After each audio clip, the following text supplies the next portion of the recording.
Bueno, le pido a Pepe Leayet que repita la pregunta que le había hecho al doctor Gilavedra antes de la pausa. Gracias. Claro, hemos estado explorando todo lo que llamó Alfredo en el comienzo, este descenso al horror que significó ese golpe cívico-militar de marzo del 76. La pregunta apuntaba a las responsabilidades que no solamente la Cámara describe muy bien en la sentencia, sino a lo que se denomina el concepto de agresión terrorista al Estado y la sociedad argentina, que es una parte muy poco iluminada, entre otras cosas por la actualidad que hoy vive en el país. ¿Qué nos puede usted decir, Ricardo, sobre eso, sobre este fenómeno? ¿Qué pasó en este país antes de que el señor Videla fuera presidente?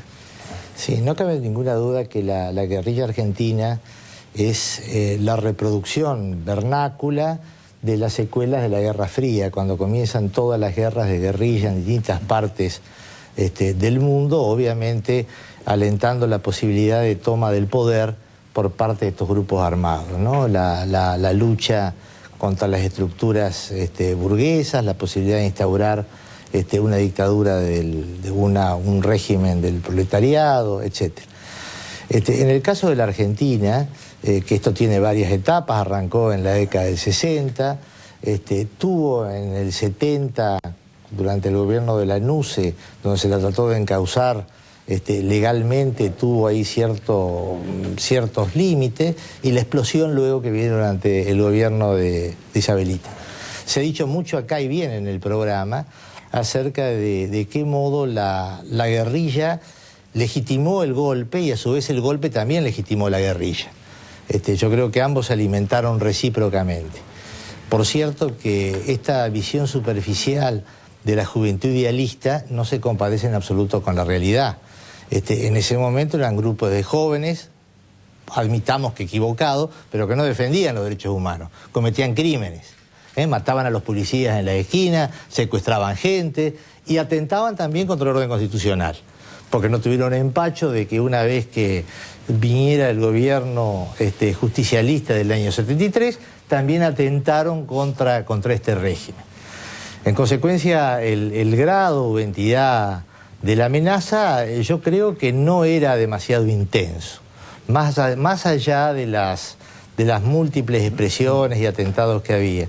Digo que no era demasiado intenso en lo siguiente, reconocido incluso por los propios militares. Cuando en el juicio tenían que describir cuáles eran la cantidad de combatientes y cuál es el grado donde estaban estos infectados, bueno, los números no son verdaderamente demasiado relevantes.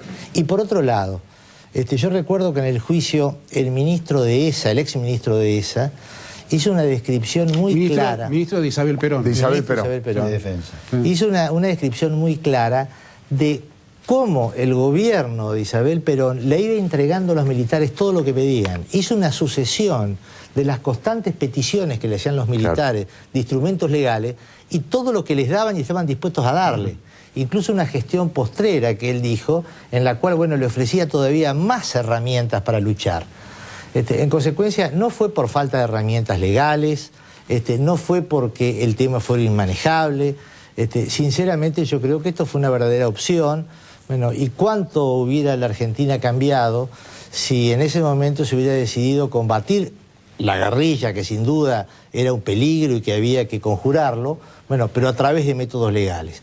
La opción fue la peor en todo sentido, para las propias Fuerzas Armadas, para la propia sociedad, como ustedes decían, que todavía tiene esta deuda pendiente, clavada como una daga en su corazón y que todavía no conseguimos extirparla. Pero sinceramente, repito, es una visión muy superficial el entender de que acá había una juventud idealista que luchaba contra los malos, que eran los militares, ¿no?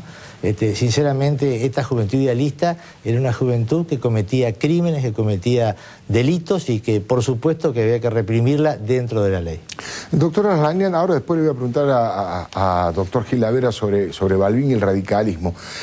¿Usted cómo juzga hoy, ya con toda la literatura, con toda la posibilidad de reflexión, el comportamiento del justicialismo, Italo Luder en su momento, la actitud de Isabel Perón, el resto del justicialismo, en los momentos previos al golpe y durante la dictadura militar? ¿Qué reflexión le merece? En los momentos previos al golpe era un gobierno asediado por las Fuerzas Armadas, que veía impotente de cómo se avecinaba el golpe y que no tenía tampoco posibilidad alguna de articular algún tipo de defensa común con el resto de las fuerzas políticas, porque en términos generales todos, bueno, la famosa actitud de Balbín, de resignación frente al golpe que se avecinaba.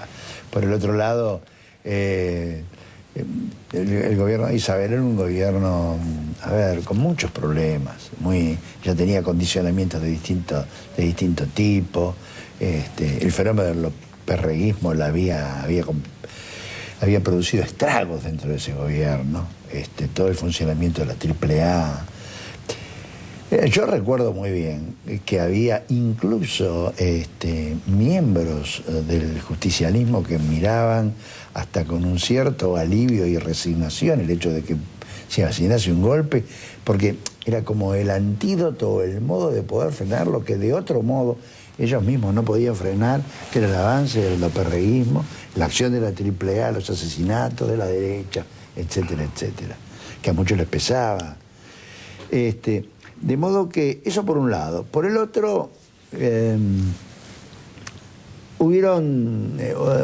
hubo distintos tipos de reacciones dentro del justicialismo. Recién alguien, creo que era Sefrino Regato, o usted mismo. No, sobre Herminio Iglesias, de Olindo Vittel. Pero de Olindo Vittel en particular. Sí, cuando vino la Comisión Interamericana de Derechos Humanos, con Tom Farrer a la cabeza, uno de los entrevistados y que prestó un testimonio más duro y yo diría de tono más de denuncia fue justamente Felipe de Olindo Vittel.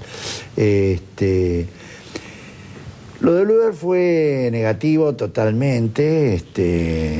Yo creo que fue castigado en las urnas el justicialismo por no haber tenido una propuesta de revisión de un pasado terrible, ominoso, de un pasado que demandaba cuanto menos una instancia de averiguación, de indagación judicial como fue la que hizo el propio Alfonsín.